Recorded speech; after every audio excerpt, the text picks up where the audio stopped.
Good afternoon, everyone, and welcome to the International Resource Center for Performing Artists.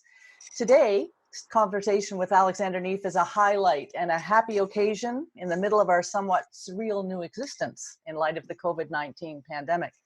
However, as many of you have found, you now have lots of time to practice and to connect with people and do research into career paths that you might otherwise be sandwiching between work days and racing from gig to gig. There's time to dive deeply into new roles and into known roles to find new insights that will give you that edge when you next audition. Speaking of which, one of the world's opera industry leaders is here with us today, Alexander Neef, General Director of the Canadian Opera Company and General Director-elect at the Paris Opera as of 2021. Thank you, Mr. Neef, for making time in your schedule and to share insights and experience with the opera and musical artists on this call. Thanks for having me. Yeah, we're delighted to have you. Many of them have just graduated from training and studies, and they need to hear what their potential next steps can be, both normally and now. Being prepared is vital, and no more so when the unknowns that they are facing as newly minted artists have been compounded in this global disease. As an artistic leader and a producer, you are also facing major challenges, which artists will need to respect and consider. We all need to support each other as the future unfolds. Ladies and gentlemen, if you have questions, please enter them into the Q&A box on the bottom of your screen. And you could just click on Q&A and it will come up for you. And I will also check the chat just in case. I will be facilitating questions at the end of this conversation, and we're recording it for posting at a later date. I am now going to turn the microphone over to music critic, writer, and opera lover extraordinaire, Joseph So, who will carry on the conversation with Mr. Neef. Gentlemen, you have the floor. Thank you, Debra. Anyway, hello, everyone. I'm so glad to be talking to Alexander. The last time we had a long chat like this was in Santa Fe almost a year ago. Remember that? That is true. It was a very different time. A very different time. In many ways, happier time, sunnier time. So now that we're going through this difficulty, what advice would you give to these young singers who wants to become professionals, who wants to have a career? Well, obviously, this is a difficult time for us all, and it's even more difficult when you're just starting out or you were preparing to do that. I guess the best piece of advice really is hang in there and don't neglect the practice. I think that there's a lot of discussion about when we come back from this, how long is it going to take us to gear up for performance again? This is an issue for choruses, for orchestras, for ballet companies, but I think it's the same issue for individual singers. Mm-hmm. What about singers that really they have financial difficulties, they have lost their contracts, or they are worried about this coming year there won't be any contracts offered. What advice would you have for them? Well, that's obviously the most difficult questions of them all, because it's not even that one company is affected by this or one country. It's a worldwide problem, and I know any artist right now who's actually working. Like some of them produce content, but working in terms of a contract, doing a show, being on stage. I don't know anybody, and there's obviously several government assistance programs that have come into existence in Canada, as in many other countries. But it might be time, and I say that even to our young artists at the COC. I say that it's not shameful at all to look for something that pays the rent if you don't lose the focus on singing, if you really want to be a singer. Mm-hmm. What about, it's my understanding that in Europe, like especially in Germany, some of the singers that are like fest artists, they are still getting paid. They still have a contract. Is that true? Well, I don't know the situation for all the companies, but I know that all over Europe, there's a big discussion right now. You deal with compensation for contracts that are not happening. And companies are finding very different solutions, also according to the instructions that they get from their governments. In Germany, the jurisdiction is with the provincial governments for culture. So it would probably be a patchwork of different models. And some of the companies that have an ensemble where you have a fixed number of performances every year and you get paid monthly, I do think that those commitments are upheld. Yes. Well, that's reassuring for them. You know, I was talking to a couple of singers in Germany, Canadians. You know, they are best artists, and they are happy that they are there, that they will still get a portion of their salary, which is very important. Now, assuming that things will go back to normal, it better be. I mean, I'm keeping my fingers crossed. So let's talk now a little bit about why we are having this conversation, which is for you as a seasoned professional to help these aspiring singers, to give them advice how to manage their career, how to get started in the profession. So to begin with, you know, to do that, obviously they need gigs, they need contracts. And since before you came to the COC, you were the casting director of Paris Opera. So like as someone who gives out contracts, what qualities do you look for in a young singer? Is it just the voice, or acting, personality? Like what do you look for? I mean, in the end, of course, it's a combination of all of those elements. But I think especially from a young singer, and I want to say maybe first, obviously an audition is the worst way of getting to know a singer and a voice. It's just sometimes the best way we have to get to know someone we don't know. And what I'm really interested in finding out, and you find that out obviously by the way they perform, but also you kind of start to find out already by looking at the repertoire list and some of the materials that are provided, is self-judgment, right? Do you know what kind of voice type you are? Do you know what you do better than everybody else? A very big thing for me is when you put an aria on your list, are you actually able to sing the whole role? Like, have you given that any consideration? But in the end, it's really, and it's interesting. Like this is all about being unique, our business, right? It's not being like everybody else. And I think it takes a good amount of daring to get to know yourself so well, and to have the self-confidence to say, these are the things that I do really well. But that's what we're all really interested in. And I want to say, obviously, when I said before, audition is the worst way of getting to know a singer from my side. It's also probably the most stressful situation for a singer to present, themselves. And that's completely recognized. But in the end, what we really need in this business from the company side, we need and want great artists. That's what keeps the business turning. Like, people don't come to the opera for the name of a company. They come to the opera for the artists that are associated with that company name. And that's really important. So we actually we want you, we need you.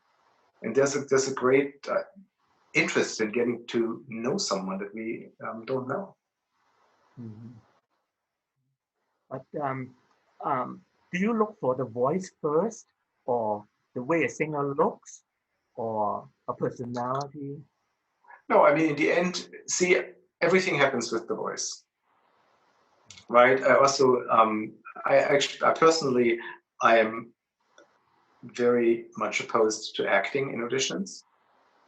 It distracts me from the vocal part, because in the end, if you're not able to act your part with your voice, the best acting chops are not really going to help you. I mean, there's a couple of exceptions in the repertoire, I think, but in general, the whole story that you're telling it's carried by how you sing it. So yes, I mean that, and there's a couple of basic parameters, obviously, like rhythm and singing in tune. And I mean those you check off very quickly, obviously. But in the end, you know, that's really what carries the day. And if the theater is big or small, and you know, we're very lucky in Toronto to have an excellent opera house. And for me, the biggest fascination always is if you have a voice that plays with that space, right? A voice that comes from the stage and it fills every corner of the auditorium. And you support that with great orchestral playing, a good production. But at the end, it's how this voice travels in the space and what the sensation is that the audience gets from that. I think that's the essence of opera. How would these singers request an audition? I mean, what's the best way to do it? Let's say a singer's I want Mr. Neef to hear me. What can I do? Well, probably some of the online know that. I mean, we do a lot of general auditions at the CUC, and I'm at a lot of those. And if it's not me, it's Roberto Moro, who's the head of artistic administration. I also hear the singers at U of T. I sometimes go to Vancouver, to UBC. I've been to Montreal. Just because I'm also interested in getting to know singers sometimes years before we can use them, because it allows you to start guiding the development of a young voice. So in the end, you can essentially just write to us, and we will hear you. So it's okay for a singer to contact the opera company directly, and not absolutely. Because no, I don't. That level you don't have agents, I guess. Well, and you know, of course, because we are the Canadian Opera Company, I think there is a moral duty, I'm going to say, and an obligation and a desire to get to know Canadian artists. So, no, there's absolutely nothing wrong with direct contact. Like you say that you travel to Vancouver and Montreal and stuff, and to hear young singers. A related question is: a young singer wants to be noticed, to be heard. So, do you recommend singers enter competitions? Well, yes, if you're ready to do it. I mean, you know, this is the process of becoming a professional singer really is you come out of mostly an academic environment, and you do your voice study, and you graduate, and all of a sudden, nobody's telling you what to do anymore. Right? You have to be in charge, and you have to assume all of this. So it's like the repertoire for the audition. The competition is no different. You need to know how you're situated in the ecosystem. What is the aria that you would rather not sing? What is the aria that you always knock out of the park? And even with your peers at opera school, that was always the thing that allowed you to go ahead. It's a lot of soul searching and honesty with oneself, because as I say always, it's not the brain that controls the repertoire, it's the throat. Yeah. What about languages? I mean, North American singers don't have the advantage of like European singers that they often know 2 or 3 or 4 languages. Here we speak English, maybe French, and then that's about it. How do you recommend singers to improve? Language is a very important focus. I think in general, the voice training in North America, and especially in Canada, on a technical level is very high. So most of the singers we hear, young singers, are very well equipped technically. So that's a big advantage. On the other side, language usually is an issue with people who grow up in a monolingual culture, and where foreign languages don't have all that much of an importance. I think it needs to be said that speaking a foreign language doesn't necessarily mean that you sing well in it, right? I think singing in a language and speaking a foreign language is really not the same thing. So it can be learned, even if there is no previous experience with speaking foreign languages. But it's something I think that needs attention very early on in the voice training. Because what you very often encounter is people with very good technique, but they don't pay a lot of attention to the words. And to get that into the training with someone who's already in their mid-late 20s is sometimes very difficult for them to adjust to that kind of change. And there's several reasons for that, right? Language is important because it carries meaning. Even though people might not understand the words, it structures your singing. The words structure the vocal line, and all the great composers of opera like Verdi and Mozart, who wrote well for the voice, but also who were able to set words very well into music. There's a sense to their madness, right? Especially in Mozart, if you actually sing the vowels and consonants that are there, it does become easier. You just have to trust it. What about people say, for a singer to sing in a language, they should be able to speak the language? Do you think that's important? No, I don't think that's true. I think, every voice will eventually focus on a certain repertoire, and depending on what language that repertoire is in, I think you will acquire ability in that language, and that's a good thing. But I think a lot of great singers that we admire for the ability to sing in all kinds of different languages don't necessarily speak them. Mm-hmm. Because, not too many North American singers can speak Russian, for example, or Czech or Polish, So and those are difficult languages, obviously. And I think those, the Slavic languages, if you have no familiarity with them, are probably very difficult to just learn phonetically, but it is possible. Mm-hmm. And obviously part of the training that you receive is that ability to learn. But I think it's more than learning to sing in a foreign language, is to understand the importance of text. And text meaning vowels and consonants, because consonants also carry sound, right? That's very important. And I think what you encounter very often in young singers who do not do enough with the text is that the physical effort of singing is so much bigger. So they get tired much quicker. But if you use text the right way, it essentially minimizes the physical effort of singing. So again, there's a system to that madness. Yeah, today, with the way stage directors are going, there's a great physical effort involved in the staging. Yes. So it's not just voice; it's also movement and everything else. I mean, how do you think singers should deal with that? I mean, should they be athletes, run and they have good breath support and all of that, just some long distance running. Some singers, they do a lot of physical activity in order to build up the stamina. Yeah, I mean, I think, whatever you do, in terms of physical exercise, I think it's important to recognize that singers are already athletes through what they do with the two vocal cords, which is essentially two teeny tiny muscles in your throat. And singers succeed in doing something with those muscles that those muscles were not necessarily made for, right?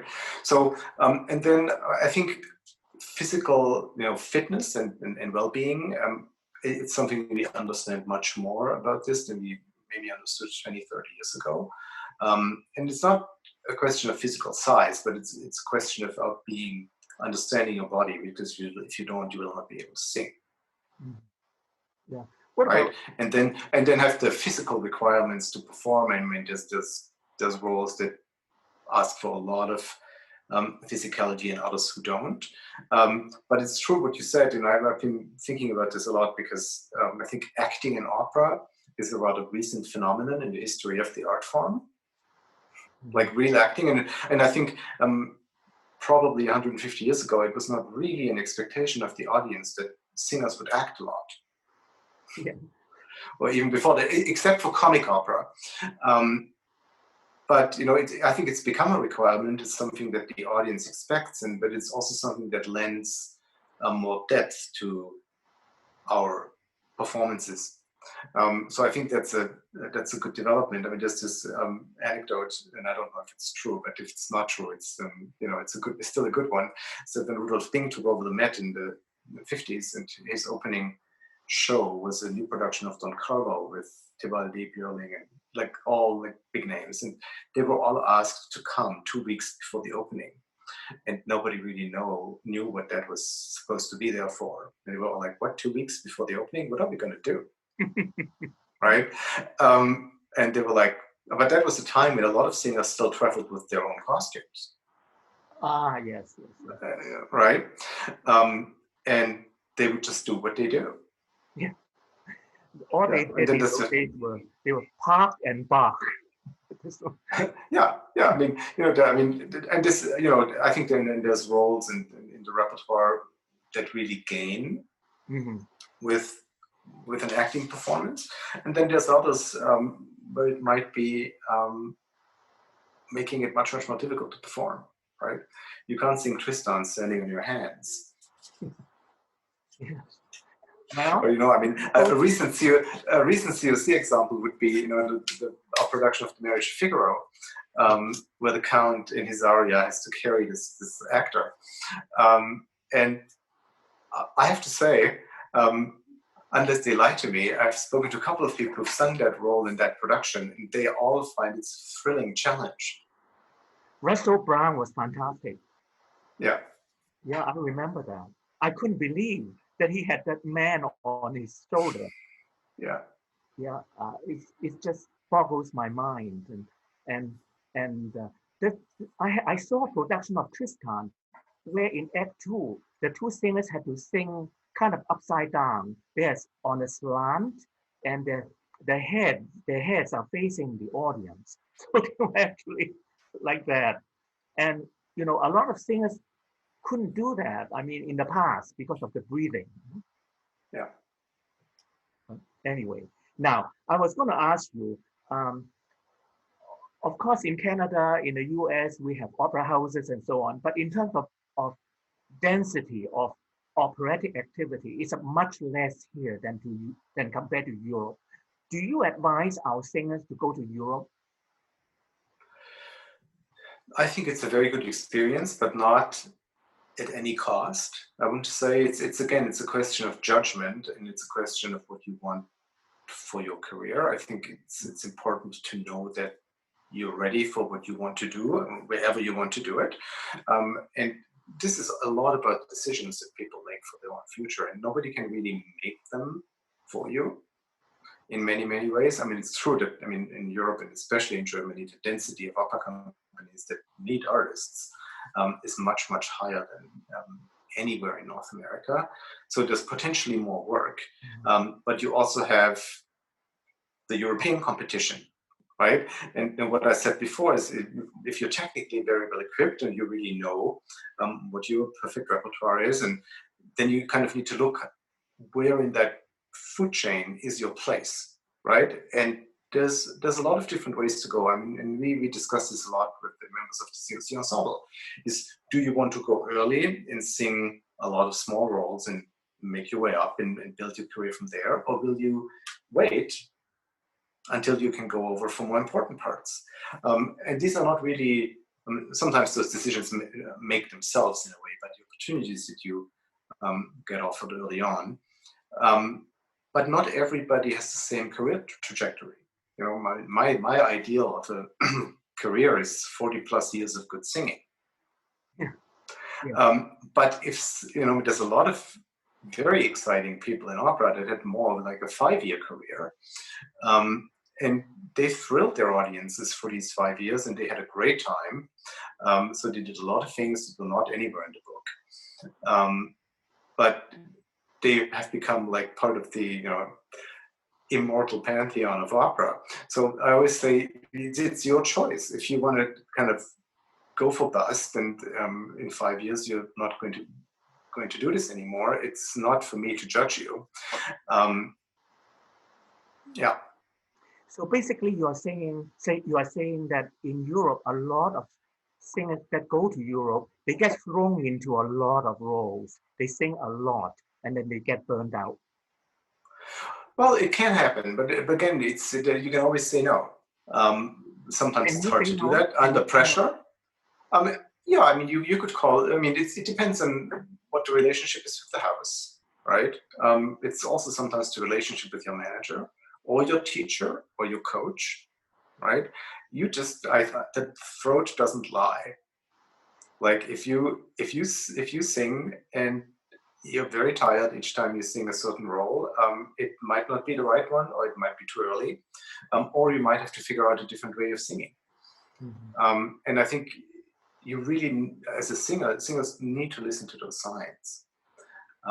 You can't, I mean, the sheer force of willpower is something that's not to be underestimated. But I think in terms of singing, it's only so long you can do that. Mm-hmm. And then, of course, it's much harder to say no than to say yes, right? And depending on who is the company that's offering, it's very hard to say no. But what I find, if you say no the right way, it will actually build your profile. It will, make people appreciate you more, because again, it shows reliability, it shows good judgment. So very often, people accept things, and then, not very often, but it does happen that people accept the role and then later they figure out it's not for them. And the ones who deal with it the right way, Mm-hmm. they contact the company, or they have their manager contact the company and say, I really spend time with this. It's not possible for me to do this. Can I please be released from my contract? And of course, we can never force anybody to show up and sing. Right? And who would want to do that anyway? And because, I mean, voices change. Ideally, you would know if the role suits you or not before you sign a contract. But sometimes voices change. And depending if that contract was 3 or 4 years out from now, it might just not be right anymore, or not right yet, right? Because that's part of our business. We try to anticipate how careers are going to develop. And I wish I could say we're always 100% right, but of course we're not. Yeah, one observation that I have made from talking to different singers, particularly in Europe, is that they feel that they have benefited from mentors, i.e. conductors or stage directors, or other more senior singers that they have worked with. So mentoring, do you think that is an important way for a young singer to become known and to gain the trust of the company and to get ahead? Yeah, I think it's maybe more an indirect tool of career development, as far as mentoring by senior colleagues is concerned, for sure. But that is, I mean, there's a very, very long series of singers that can tell you, just by being on stage with certain great colleagues of theirs when when they were still young, that really changed their way they thought about singing and acting, and just the whole business. And I find that more and more very senior artists, they're very generous with their time towards young singers to share, and to advise them on how careers are built and how careers are managed. Obviously, who can help much more actively are conductors and directors. Mm-hmm. Like if a conductor takes a liking to you, if a director really likes working with you, they might put your name forward for another project that they're doing somewhere else. And so you kind of grow your network. Mm-hmm. Well, I would say there's nothing wrong with network, but there's a lot wrong with aggressive networking. Mm-hmm. Right? Because I guess the basic question is, yes, you can network all you want. You can be media savvy. You can do all of those things. But first, you have to have it here. Yeah, you have to have it here, and it's also, it's kind of the realization that not everybody likes the same kind of artists and voices, right? And I think in a way it helps a lot to not take it all too personally. because you and I, it was if we could have an hour-long conversation about singers of the past and the present, and we would agree on some of them, and on others we would not agree at all, and we wouldn't necessarily be wrong about it, right? I mean, there's some objective criteria that I mentioned before, like singing in tune, and having good rhythm, good diction, and all of that we maybe could agree on. But already, I think in opera, singing in tune is not a perfect science, because sometimes not really singing in tune can also be a very exciting tool for certain roles, right? Not in Mozart, I want to say, but modern opera. yeah, no, but you know what I mean. I mean, it's a complicated story.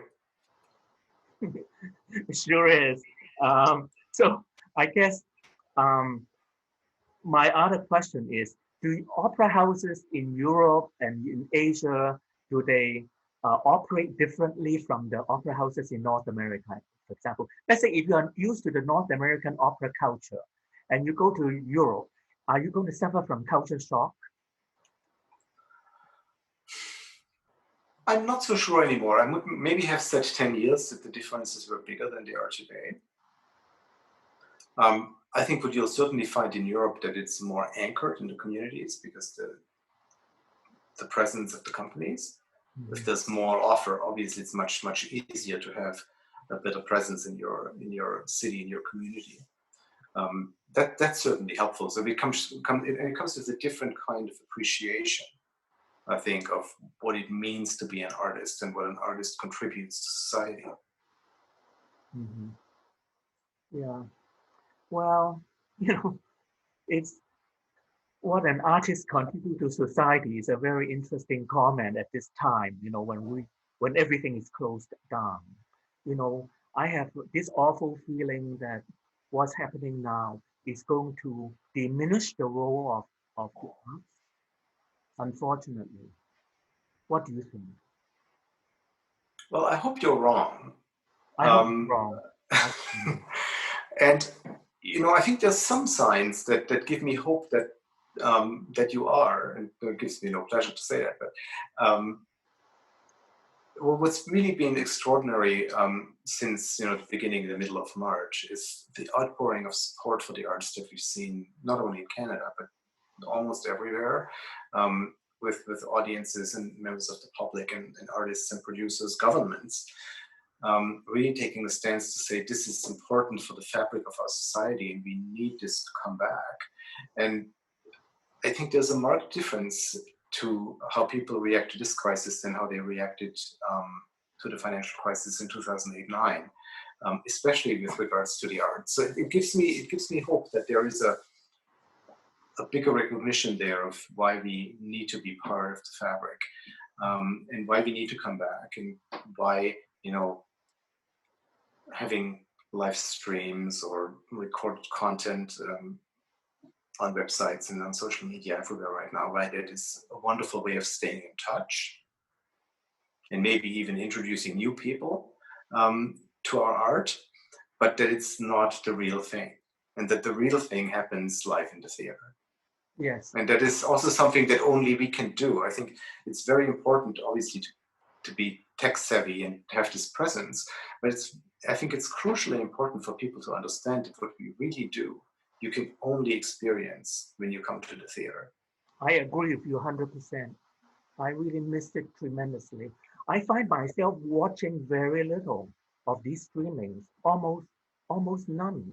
I couldn't bring myself to watch those nightly streamings from Vienna, from Munich, from the Met. I thought I would gorge on opera, but it turned out that I haven't, because I missed the live performances.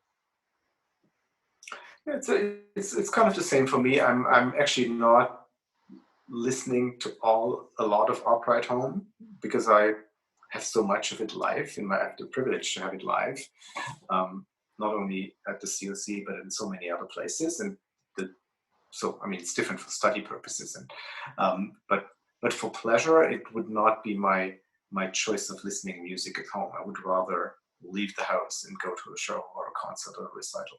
Mm-hmm. Mm-hmm. When that will be possible again. But you being German, you must be very proud of what's happening, with Angela Merkel and how she's supporting the arts. Yeah, I am, but I'm also very heartened how the reactions in Canada have been. Yeah. The eight programs on the federal level and what is percolating on the provincial level now, it's an unprecedented level of support for the sector, and that really recognizes the gravity of this crisis. Yeah. So, I mean, the crisis, of course, caused a lot of financial hardship, not just for the singers, but also for the opera companies, So, what challenges do you see are facing the opera companies? Well, there's really two, right? And number one is, when will we be able to return to the rehearsal room? Because if we can't return to the rehearsal room, we cannot return to the stage. That is the number one crucial question. And then once we're ready to return to the stage, will the audience feel it is safe for them to do so? Now, I want to ask you, what advice would you give to the young singers coming up? That's, they are faced with this, in addition to trying to develop a career. Like what stage advice would you give to them? Not just now with the pandemic, but into the future, into their career. What do you think are the most important things that they should develop? I mean, other than all the things we've been talking about here already, I think it's really important to focus on the core of what they do, and that is sing well. Right? Everything you do needs to come out of there. If you're not focused on singing well, and all that means, right, in terms of pitch and diction, rhythm, all of these things, I mean, you need to learn all of it so that you can forget about the technical details and just do it at some point. But that is really so incredibly important. And don't get distracted by all the other things that are also important, but not as important, right? I mean, you mentioned the acting, you mentioned the fitness, you mentioned, we haven't even talked about social media presence, and a good website is all important. But in the end, what will build a sustainable career is singing well. Yeah. Since you brought up social media, I mean, obviously a lot of singers are on social media as a way of networking and also keeping company, especially now, like, we are all isolated. But do you think that too much social media is actually, it demystifies them, but it also makes them too accessible, maybe? There's no mystery involved. Well, I wouldn't go as far. I think making the arts more accessible by humanizing the people who do them. I think we live in a time that has become necessary, because so many people are not growing up with it, and it's not taught in schools anymore. So to kind of understand the people who do it in many ways are humans like you and me. I think that's really, I think it makes the art form more accessible, or that, young singers especially, they don't live in this bubble where they only live with classical music.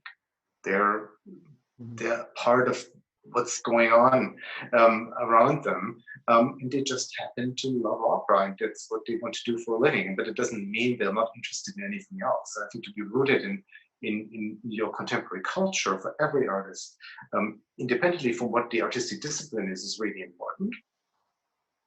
Because whichever way we turn this, and whatever the pieces that we perform, we will always perform it by definition and by necessity as 21st century performers for a 21st century audience, right? We have no idea how people in Mozart's or Handel's time really sounded, or what did, right? So, and it's good to be historically informed, and I think we have a lot of tools that help us to do historically informed performance much better than 30, 40, 50 years ago. But in the end, you go to a performance of The Marriage of Figaro, there's nobody from the 18th century around, not on stage and not in the audience. And that doesn't mean everything has to be updated, or everything needs to be set in 2020 now. But you know, even if it's set in the 18th century, we're still having singers from 2020 playing 18th century people. It's not that they are. Yeah. Now, to going back to the advice, of course, singing well has to be always number one. Anything else? Any other advice you have for aspiring? Well, maybe I want to go back to, I mean, singing well is very closely connected to that, but really the good judgment about yourself as an artist. Like, who are you as an artist?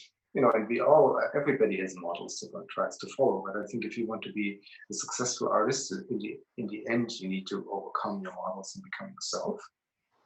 And sometimes that might be a little bit scary. But it's really about that, because what I don't, you know, whatever your voice type is when you come to audition, I don't want to find out that you are more or less like everybody else I've heard that day. I really want to know what makes you special. I want you to tell me what makes you special. That's what I'm really interested in. Mm-hmm. Mm-hmm. And to kind of have that courage and do that. I think it's not an easy thing to do, but in the end, that is really what opens the door for a career. Mm-hmm.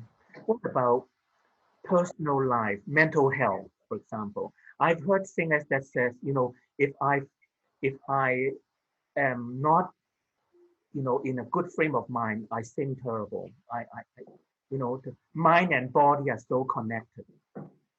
Well, because your instrument is in your body, right? It's not like all other instruments really that are an extension. And you know, if the piano is not in tune, you can get it tuned. But if obviously your physical and mental well-being will influence how you sing. And I think we're very lucky to live in a time where we talk much more about mental health now, but it is something that's not a stigma anymore necessarily. It's something that can be addressed, that we recognize is an issue that needs to be addressed and resolved. But a lot of this, you know, has to do with trying to create a healthy environment for yourself and figure out what works and what doesn't, not only in terms of vocal health, but your entire, I mean, you have to organize your entire life around it. Well, on that note, I'm going to turn it over to Debra, because you have 6 questions. I do. Thank you very much. Interesting conversation. Just to start off, I have a question from a budding young artistic administrator. And his question is, what advice do you have for a young person who's interested in working in opera management on both or either side of the Atlantic? Well, you know, we only spoke about singers here for obvious reasons. We didn't speak so far about administrators, conductors, and even pianists. And, you know, as I keep pointing out to people, in most operas, there's several singers, but there's only one conductor and one pianist. So those opportunities are much rarer still than singing opportunities. And the same holds true for administrative jobs. I mean, essentially, our business is so small that there's not even a job market that you can speak of. And it's very hard to get started. And I mean, I was very lucky. I mean, I got started with an unpaid internship at the Salzburg Festival. At the time, and what I did is I just sent in an application, and they happened to pick it up from the pile. That's how everything got started, and so I think being proactive is really important. Not being shy either. And, you know, it might not be a paid position right away. So if you can afford to do that during your studies or by sort of other resources available, that's how a lot of people get started. And obviously it can't stay that way forever, but getting those connections and building, you know, building that network, making yourself known and what you can do, I think you need to be rather active about that. And what I did, and it's now over 20 years ago, it's before I went into my final stretch of exams at university. I just sat down between Christmas and New Year, and I think I wrote 40 applications for internships, for everything that I was remotely interested in, beyond, you know, teaching, which was my supposed career trajectory. So I wrote to, you know, orchestras, festivals, opera houses. And the thing that came back, actually, strangely, most people will not write you back. That's also something. Yes. It's true for audition requests too, right? You just need to realize you will not hear back from a lot of people. And then again, don't take it personally. Just keep going and keep going and keep talking to the people who want to talk to you. And there will be something that comes back. And I think if you can express a good balance between knowledge of the repertoire, a passion for the art form, and willingness and ability to work hard, that is really the profile that we need. Yeah. I think, there's a number of artistic administration programs across the country and around the globe now. And Canada Council used to have an apprenticeship program. Ann Summers herself gave me my first job through one of those apprenticeships. And I won't tell you how many years ago that was. But I think this is one of those situations where networking does work. That's if you just connect and connect and connect. It may cost you a lot of lunches and coffees, but it's well worth it. You'll end up being able to buy scotch at some point. What cultural differences are there in how you manage and lead in Paris, Toronto, and Santa Fe? That's a very good question. I think it's very important not to have a generic idea of what opera is and how it works. I think it needs to be specific to the place where you work, and that goes, to the repertoire choices. It goes how you present, who you present with. Not only, there's always the obvious production style question, but also artists. Audience tastes are different in different places, and I think it's important to try and understand who are the people you're making opera for, and that will inform who you're making it with. Mm-hmm. That makes good sense. You need to know your community. Yes. Very much. And what might resonate with that community and what might not resonate with the community so much. Equally important. Absolutely. Yeah. What advice can you give a singer that is a late bloomer and therefore unable to audition for the young artist programs? Well, I want to say that most programs wouldn't be that restrictive with age limits, especially, and also because the trajectory of a voice is not the same for everybody. Right. And there's obviously usually the higher, lighter voices, they develop earlier, and the low and more dramatic voices develop later. So I think every good administrator will know that. And if you're, let's say a Helden tenor in your mid-30s, people will say, it's been a long time that Ben Heppner came around to audition, so we are interested in this person. Right. Yeah. Right? Yeah. So it really depends on the voice type, but also on your preparedness. I think there's probably, it's not as bad anymore, I would say, as it was 5 to 10 years ago, but we live in an age that's more obsessed with youth than with age. But what I said before, the trajectory of a 40-year singing career is something that's very appealing to me, because it is true that singing has a lot to do with experience, knowing your body, know how your body will help you produce that sound. And most people don't know that at their best in their mid-20s or early 30s. Right. I think there's a lot of singers that I like to work with that are now in their late 40s, early 50s, and they've never sung better, especially for that reason that they have taken a long, slow approach to building all their assets and then coming to their full bloom. And there's really, for me, there's no reason why singers of any voice type, if the technique's together, if the approach to singing is prudent and well managed, that they shouldn't be able to sing principal roles well into the 60s. Beautiful. That's very encouraging. I have a question here that starts off by saying, as opera begins to slowly return, will future programming decisions be distinctly risk-averse? Will audiences want to be comforted with what's so-called safe and familiar? And do you think that will be different in North America and Europe? It's a big question that we're all asking ourselves now. I think in the end, risk is the nature of art, right? And if we become completely risk averse, we have essentially nothing to offer anymore. And I always warn from over programming. Really anything, but especially the standard repertoire. And of course, Bohème and Traviata and Butterfly are masterpieces. That's really why we perform them. Not only because they sell tickets, but there's also, you always have to count on audience fatigue if you only ever offer the same repertoire over and over again. And I think it's to strike a prudent balance, but you always have to challenge your audience a little bit. Like there needs to be a way of communicating to your audience that you're doing something that they don't know and that is exciting and they should be part of it. Right. So then you go ahead.